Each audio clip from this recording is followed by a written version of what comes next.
नमस्कार दोस्तों, आयुर्वेद मुतानामा में डॉक्टर विशाल शबरे आप सभी का सदैव स्वागत करता हूं। दोस्तों, हम जानते हैं कि मधुमेह जैसी बीमारियां आज की डेट में बहुत प्रभावी रूप से हमारे समक्ष उपस्थित हैं।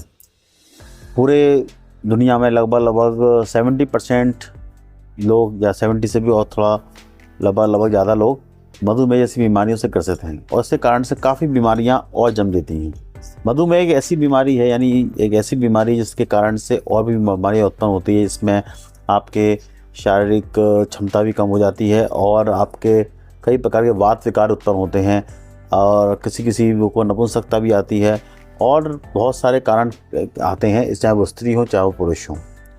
तो ऐसे एक बीमारी से बचने के लिए हमारे आयुर्वेद में एक औषधि है, इसको आप बोलते हैं नाग भस्म।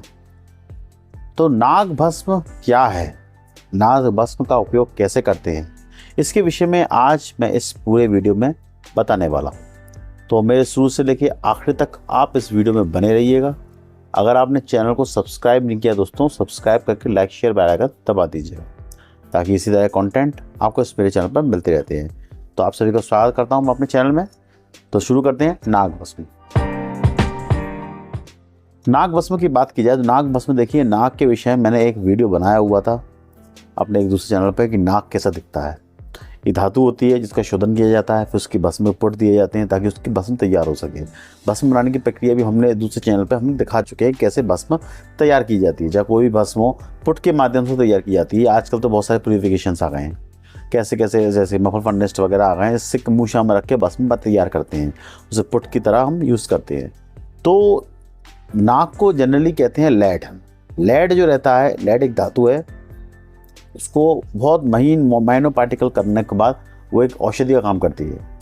काफ़ी हद तक ये बहुत अच्छी औषधि के रूप में सामने साबित हुई है। कई मेडिसिनों में नाग भस्म का उपयोग किया जाता है।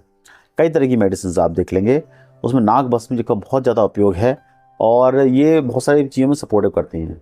तो नाग भस्म जनरली और भी कंपनियों की आती है, जैसे धूप आपेश्वर हुआ, आपका पतंजलि हुआ या फिर वैद्यनाथ हुआ। बहुत सारी कंपनियां हैं नाग भस्म बनाती हैं। धूप आपेश्वर की ज़्यादा मुझे बेस्ट लगती है। अब बात करते हैं दोस्तों इसमें कि इसका फ़ायदा कैसे हो सकता है नाग भस्म का। देखिए, नाग भस्म जो है जनरली बॉडी में जाती है, ऑब्जर्व होती है और जहाँ आपकी प्रॉब्लम हो तो उसको दूर करती है, मिलेगी बॉडी में। और चूँकि भस्म है तो भस्म अपना काम जरूर करेगी, चाहे कोई भी भस्म हो। तो भस्म में सबसे पहले तो ये जो मधुमेहता यानी डायबिटीज़ के कारण जो नपुंसकता उत्पन्न होती है, पुरुषों हो या स्त्री हो, उनको ये फ़ायदा पहुंचाती है नाग भस्म।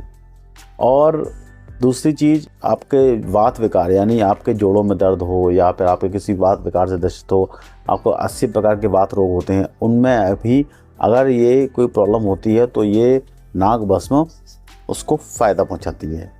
इसके अलावा डायबिटीज़ में तो फ़ायदा करेगी करेगी, सपोर्टिव है डायबिटीज़ में ये। और दूसरा कैलेम्बी यानी आपकी ये भी नपुंसकता से संबंधित है, स्त्रियों में होता है, उसमें भी ये फ़ायदा करती है।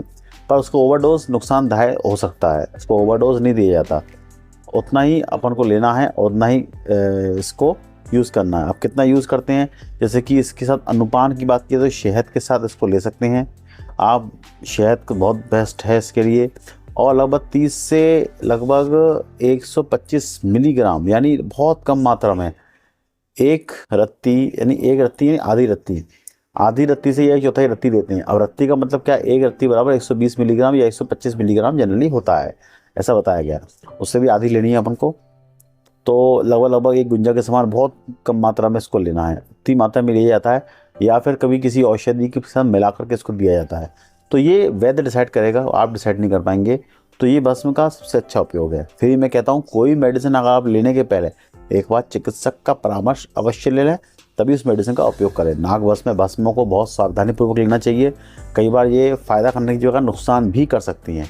तो इसी के साथ दोस्तों मैं इस वीडियो को विराम देता हूँ और बहुत जल्दी नए वीडियो में नए टॉपिक के साथ आपके समक्ष उपस्थित होऊंगा। तब तक के दोस्तों मुझे आज्ञा दीजिए। धन्यवाद।